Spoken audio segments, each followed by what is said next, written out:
extreme stories of betrayal from history by serious history. Not joking history, not ha ha ha history, quite serious history. Now let's see these betrayals. To be betrayed.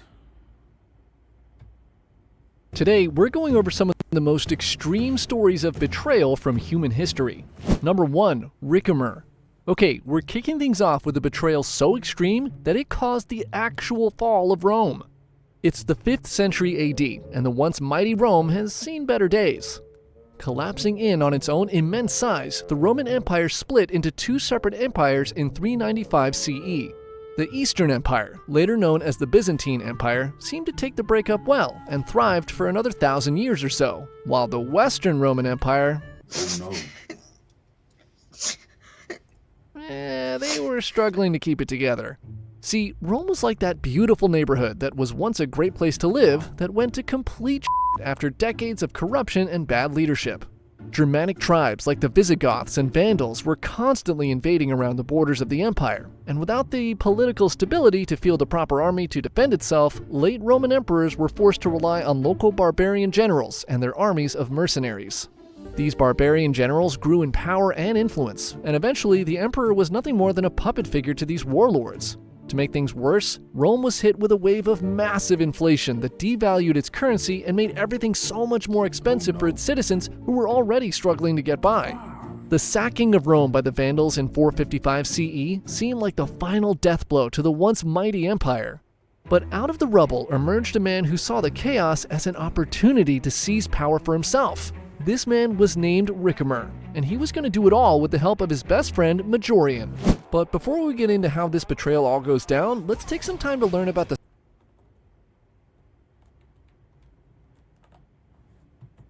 wall. Well, you're in luck, featuring Tear. How much is it again? Did I mention the word credits? Ricimer and Majorian account time and a free ship after you complete 15 battles. Ricimer and Majorian were friends forged in war. They fought side by side in numerous battles against barbaric invaders and rose through the ranks together. Both grew to become respected commanders, and many throughout Rome began wishing for one of them to take control of the empire and guide it back to greatness. And here's the thing, they both wanted that power, so much so that they worked together to orchestrate a coup against the Emperor Avitus, who they thought was doing a horrible job. With Avitus gone, Ricimer became the most powerful man in Rome. But there was one problem. Ricimer wasn't technically Roman. He was actually one of those barbarian generals mentioned before. And although Ricimer was the more decorated commander with better qualifications when compared to Majorian, not being Roman made him ineligible for the throne.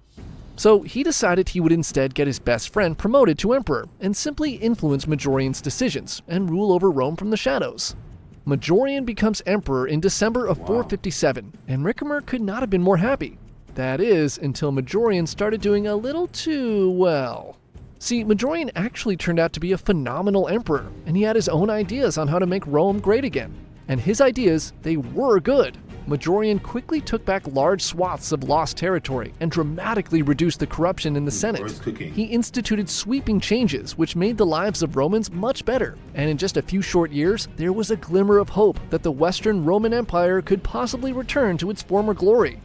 This unexpected success pissed Ricimer off. This was not how it was supposed to go. In his mind, he was the one who would restore Rome's glory, not stupid Majorian. But before he could do anything about it, Majorian had already reclaimed most of Italy, France, and Spain, and he now planned a massive campaign to reclaim Rome's lost African territory. In preparation for this expedition, Majorian amassed a huge fleet in Cartagena, but under mysterious circumstances, the entire fleet was set ablaze just before the invasion, with whispers that Ricimer might have had a hand in it. The loss of the fleet was a huge blow, and Ricimer seized the moment and, using a combination of lies and bribes, tries to convince the Senate that Majorian was unfit to rule. Majorian, unaware of Ricimer's actions in Rome, traveled to see his old friend for advice. Majorian arrives unarmed and without guards, because why would he ever need that? This is his oldest and most trusted friend we're talking about. Well, the feelings were no longer mutual, and Ricimer and his men go out to meet Majorian on the road. Without flinching, Ricimer has Majorian arrested and kills all of his companions on the spot. He strips Majorian of his imperial clothing and then imprisoned and tortured him for 5 days. Throughout his time in captivity, Majorian wonders out loud why his friend would do this to him. Eventually, Ricimer had Majorian beheaded and unknowingly sealed the fate of the country he loved, as the empire would soon fall apart without a true leader. Ricimer tries to institute new puppet emperors, but they all fail, and Rome finally falls in 476. Number 2. Imagine jealousy and tomfoolery. Imagine you are the guy that caused Rome, one of the biggest emperors, that caused Rome one of the biggest empires in history, in existence, to fall down like this. All you had to do was just chill and do your own thing. Jealousy and hatred, you know. Qin Hui. For this story, we're headed to 12th century China for a legendary betrayal of one of the greatest generals in history. A boy named Yu Fei is born on a farm in southern China in the early 1100s. This is a time of great instability, as the Jurchens from the north are at war with the rulers of China, the Song dynasty. As a young child, Yu Fei's father passes away in a flood, and he's raised by his mother, who instills a fierce sense of patriotism to his country. When the Jurchens begin invading Song territory, Yu Fei, now a man, is torn between his strong desire to defend his country and his dedication to take care of his now elderly mother. His mother asks him to remove his shirt, and she tattoos on his back the words, "Serve the country with utmost loyalty." Probably took up less space in Chinese. Anyways, now with his mother's blessing, Yu Fei joins the military and shows incredible skill in martial arts, weapons, and military strategy. When the Jurchens conquer the Song capital city of Kaifeng, Yu Fei joins the front lines and begins fighting on the northern battlefront. In combat, Yu Fei proves to be unstoppable. Legends of his bravery begin to emerge, and one story says he led 500 men to defeat an army of 100,000 Jurchens. He rises quickly through the ranks and soon finds himself commanding an army of loyal men known as the Yu Army, and he goes on to rack up an undefeated record against the Jurchens. What makes Yu Fei special is that throughout all the fighting, he maintains his humanity and shows extreme kindness and compassion for his soldiers. He personally tends to his wounded men, and when any of his men fell in combat, he would instruct his wife back home to send their own money to the soldier's family. For the next 10 years, Yu Fei and his men fought tirelessly to claw back the conquered northern Song territory, and he becomes a national hero. By 1140, he's within striking distance of the fallen capital city of Kaifeng. His dream of unifying China is now within reach. But if there's one guarantee in life, it's that success often breeds jealousy in others. As Yu Fei prepares for the final advance on Kaifeng, he receives orders to return home. See, the problem for Yu Fei is the former emperor of the northern Song dynasty was still alive and being held captive by the Jurchens. If Yu Fei was able to win and retake the city, this most likely would free the former emperor, and that would cause all kinds of problems for the current ruling class of the southern Song dynasty. Who would be the rightful ruler of the land? What would happen to those in power now? These were questions the officials close to the current emperor didn't want to have answered. A man named Qin Hui, a close advisor to this emperor, saw Yu Fei's growing influence as a huge threat. He convinces the emperor to make peace with the Jurchens, and just as Yu Fei is about to storm the city, the Song sue for peace and say they'll pay a tribute to the Jurchens.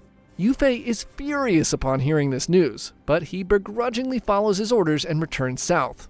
All the land he had fought to regain is quickly recaptured by the Jurchens, and he can do nothing but watch. The fighting and the deaths of his men over the last 10 years were all for nothing. When Yu Fei returns to the capital, Qin Hui convinces the court to imprison him for conspiring against the emperor. He's thrown into a dark cell and subjected to months of torture in an attempt to force a confession. But Yu refuses to admit to crimes he never committed.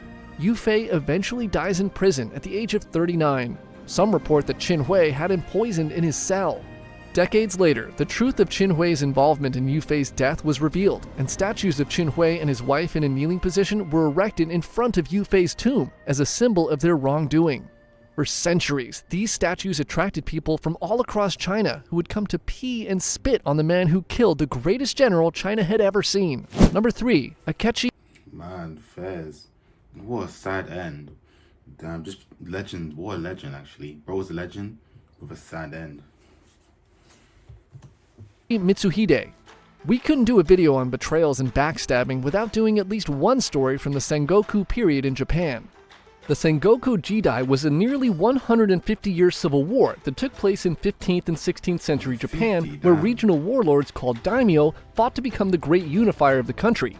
In this chaos, a minor daimyo from the Owari province named Oda Nobunaga began his rise to power using erratic and unconventional tactics, which quickly proved effective on the battlefield. That's crazy. Now, the thing about Oda that you should know is that he wasn't like most other lords. He dressed flamboyantly and was often seen with messy, undone hair.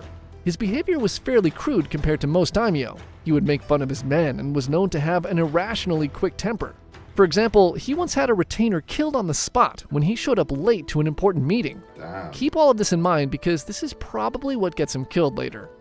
Anyways, this weirdness also seemed to help Oda in war, and after winning a string of decisive battles against more powerful daimyo, he began to attract powerful allies and retainers. Many began to believe he was destined to be the one to reunify Japan. Nobunaga had many trusted generals and retainers, but the two we'll be focusing on for this story are Hideyoshi Toyotomi and a man named Akechi Mitsuhide. Toyotomi was a young military genius, while Mitsuhide specialized in diplomatic relations and governance. Oda trusted and relied on Akechi to help him govern his lands and quell rebellions, and while he was very loyal in return, he was sort of the odd one of the bunch. For starters, he was much older than many of the other retainers. He was even older than Oda himself. This, combined with the fact he was more educated than Oda, all made it hard for him to handle the disrespect that Nobunaga was known for. For example, in one story, Oda grabbed Akechi around the neck and said, "I'm going to make your head into a drum," and then proceeded to bop Akechi's head with a fan while singing a song making everyone in the room burst into laughter. Oh, no. But perhaps the biggest insult was the time Oda got Akechi's mother killed. In 1579, Akechi was ordered to capture Yakami Castle after the Lord Hatano Hideharu rebelled against Oda. As part of a peace agreement he negotiated, Akechi gave his mother to Hatano's men as a hostage in exchange for Hatano turning himself in with dignity. Hatano accepted the deal, and the exchange was made. Akechi's mother would stay with Hatano's men as insurance, and Hatano would travel with Akechi to see Oda to apologize. When Hatano arrives to meet with Nobunaga, he has him executed on the spot. Word of Hatano's death traveled quickly to Yakami Castle, and his men quickly kill Akechi's mother in retaliation. Now, whether or not these things were the actual reason for betrayal, we'll never know. But Akechi secretly begins to plot against Oda, and this all comes to a head in 1582. By this time, Oda has all but conquered Honshu, the main island of Japan. The last few unconquered domains are weak and will soon surrender, and Nobunaga has all of his best generals out in the field ready to crush them. He orders Akechi to take his army of around 13,000 men to support Hideyoshi against one of these last holdouts, the Mori clan. Nobunaga himself goes to Honnoji Temple to relax and prepare to join Akechi and Hideyoshi in the final glorious battle against the Mori. Honnoji is deep within Nobunaga's territory, in Kyoto, and because of this, he doesn't feel the need for much protection. He enters the temple for his stay with virtually no guards. Early in the morning on June 21st, 1582, Akechi and his men surround the temple and without explanation begin an all-out assault. They begin slaughtering priests and Oda's companions as they make their way through the temple grounds. With virtually no guards, Oda tries to fight back, but is quickly overpowered and injured. He retreats deep into the temple to commit seppuku, but before he dies, he orders his retainer to set the temple on fire so his body will never be able to be recovered. The temple is soon engulfed in flames, and Nobunaga's body is lost amongst the ash. With Oda dead, Akechi declares himself shogun. When word of Nobunaga's death reaches Hideyoshi, he quickly makes peace with the Mori clan and heads back to find Akechi to avenge his master. I gotta go. So can that guy, just kill himself? Okay. Thanks. Hideyoshi heads back to Kyoto, and Akechi is now scrambling for support. To his horror, because he cannot prove that he was the one who killed Nobunaga, no one wants to help him. Hideyoshi and Akechi fight in Kyoto at the Battle of Yamazaki, where Hideyoshi crushes Akechi's forces in just 2 hours. Akechi is killed as he tries to run away, and Hideyoshi assumes control of Oda's territory. Akechi's time as the self-proclaimed ruler of Japan lasted just 13 days. Number 4. Massacre of Glencoe.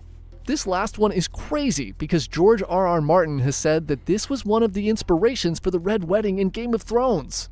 It's the late 17th century Scotland, and while the area had been conquered and annexed by the British, the area known as the Highlands still remained largely run by family clans. These clans were groups of people connected by a common ancestor and were ruled by a clan chief who served as the protector of his extended family. Of course, like all neighbor situations, there were disputes and the occasional "he said, she said, you stole my goat" conflicts. But generally, these clans got along, intermarried to strengthen bonds, and tended to trust one another as fellow Highlanders. Above all else, the Highlanders were famous for their hospitality towards guests, as it was the most ingrained and important part of their collective culture. Remember this because that's part of what makes this betrayal so vile. So in 1688, King James is pushed out of England for being a little too Catholic and is replaced by the Protestant King William. James flees to France, where he hopes to find support to help him reclaim his throne. This leaves his supporters, known as Jacobites, unsure of what to do in the meantime. Many of the Scottish clans in the Highlands were loyal to King James, though not all of them, and this caused some division in the area. A Scotsman named John Dalrymple supported William during the Golden Revolution and is rewarded by being promoted to Secretary of State for Scotland, giving him authority over the land. Dalrymple does not like the Highlanders, and he knows the clans in the Highlands don't really like their new king, so he comes up with a plan to buy their loyalty. He offers the clans £12,000, a sum worth about $2.5 million today, to pledge their loyalty to their new king. Yeah, I was gonna say, imagine 12K? Mate, you could earn that working at McDonald's now. You work hard diligently at McDonald's, a few more hours, you could earn that at McDonald's. Why would you sell out for 12,000? Obviously, haha, inflation and all that. This doesn't go as he planned, as the clans begin fighting over how the money should be split. The Campbells and the MacDonalds of Glencoe in particular get into it, because they have a history of cattle theft against each other and think the other family shouldn't receive any of the money. Dalrymple decides that the bribe isn't really working out, so he instead issues an ultimatum in August. Pledge your loyalty to your new king to an official sheriff by January 1st of 1692, or you will be treated as traitors to the crown and face severe consequences. The clans don't really want to go against their sworn allegiance to King James, but James gets word and sends a message to the clans to swear the oath to William, as he can't mount an invasion in time. The clans receive this message from King James in December, and one by one, they begin pledging the oath. The MacDonalds of Glencoe, however, for some reason don't get the message until December 28th. The chief of the MacDonalds, McCain, has just 3 days to make the trek in the harsh Scottish winter to swear the oath. He makes it to a nearby fort on December 30th, hoping someone there could administer the oath, but the governor stationed there says he was not authorized to do so. The governor writes a letter explaining the situation and directs McCain to bring the letter to Sir Colin Campbell in Inverary. McCain does his best to get there in time but doesn't make the deadline. Campbell administers the oath on January 6, 1692, 7 days late. McCain returns home thinking that he and his clan are okay because, yeah, he was late, but he got the excuse note from that governor. Plus, other clans were late too, so he figured everything was good. But things were not all good. Dalrymple hears that the MacDonalds were late with their oath and decides to make an example of them. He orders Captain Robert Campbell, of the Campbell clan the MacDonalds had a long-standing cow theft feud with, to bring 120 soldiers to the MacDonalds' home with orders for free quarter. Free quarter was the practice of offering soldiers food and shelter as a form of taxes, so McCain and the rest of the MacDonalds didn't think much of it when these soldiers arrived at their doorstep. Even though Robert Campbell was from that annoying Campbell clan, his niece was married to one of McCain's sons, so they were like extended family. The MacDonalds welcome in Campbell and his soldiers and treat them to exceptional Highlander hospitality. For 2 weeks, Campbell and his men are wined and dined and given the best sleeping accommodations the MacDonalds had to offer. Everything seemed fine. Until the morning of February 13th, 1692. McCain is awoken at 5 a.m. by his servant saying the soldiers were stirring. He tells his servant to bring the soldiers some drinks and begins to get dressed so he can send off his guests. As he's putting on his pants, one of Campbell's soldiers walks in and shoots him in the back. McCain dies on the spot. The soldiers then begin to storm each home, shooting men and women and children who are still sleeping in their beds. The commotion wakes up other members of the clan and they begin to run into the wild without food or clothing. The homes of the MacDonalds are torched and many who fled on foot freeze to death in a howling blizzard. The official numbers say the soldiers killed 38 people, but the actual number may have been much higher, as those who fled most likely died of hypothermia and were never found. Thanks again to World of Warships for... Damn, that's rough, I can't lie. Damn, betrayal is crazy. No matter the era, there'll always be betrayal. So watch your back, friends, and subscribe.